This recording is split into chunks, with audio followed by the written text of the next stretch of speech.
أكثروا ذكر هادم اللذات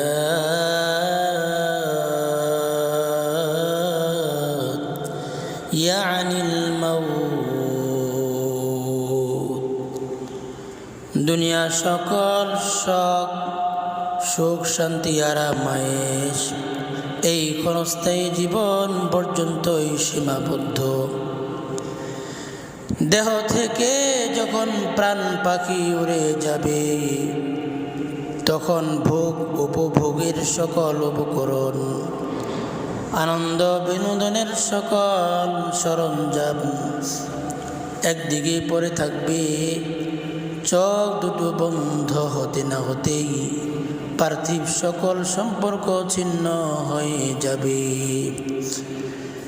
দেখতে দেখতে তাকে খালি হাতে ঘর থেকে বের করে দেওয়া হবে।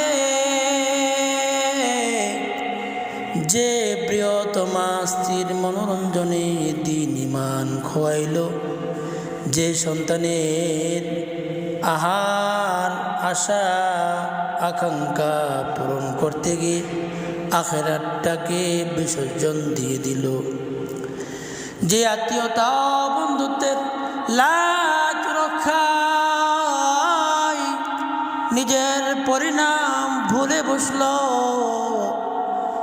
তখন এদের কাউকে আর সঙ্গ দিতে দেখা যাবে না। পাবে না পাশে সঞ্চিত ধন সম্পদ, অর্থ করিও অট্টালিকা, 3.5 হাতের সেই সংকীর্ণ গোবরে হবে তার শেষ ঠাঁই। সম্পূর্ণ নিঃসঙ্গ, সম্পূর্ণ একাকিত্ব জীবন। তারপরে কি হবে?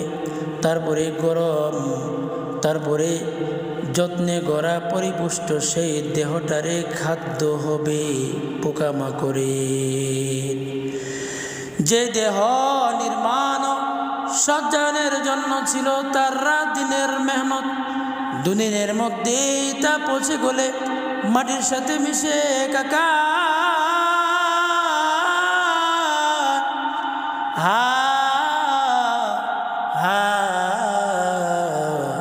এটাই সেই হলো, এটাই সেই মৃত্যুর বাহ্যিক চিত্র।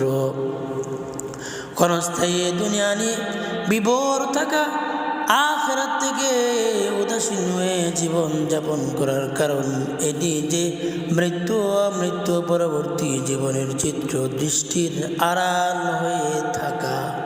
মৃত্যু পরবর্তী জীবনের চিত্র যদি সামনে থাকতো তাহলে আমাদের গাফলতের ঘোর কেটে যেত।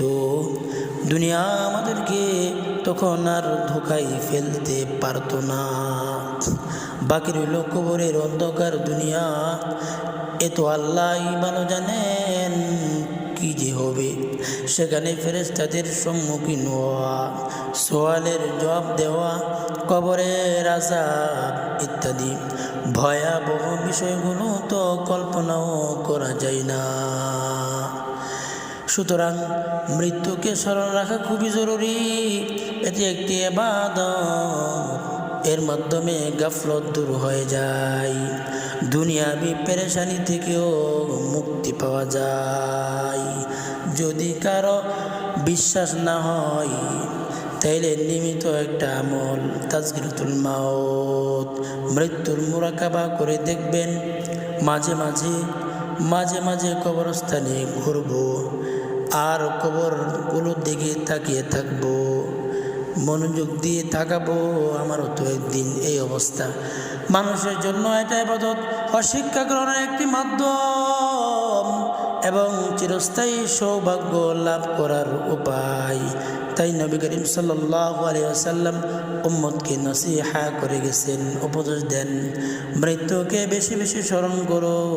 তার চেয়ে হতভাগার কে যে জীবন থাকতে মৃত্যু পরবর্তী জীবন নিয়ে ভাবে না।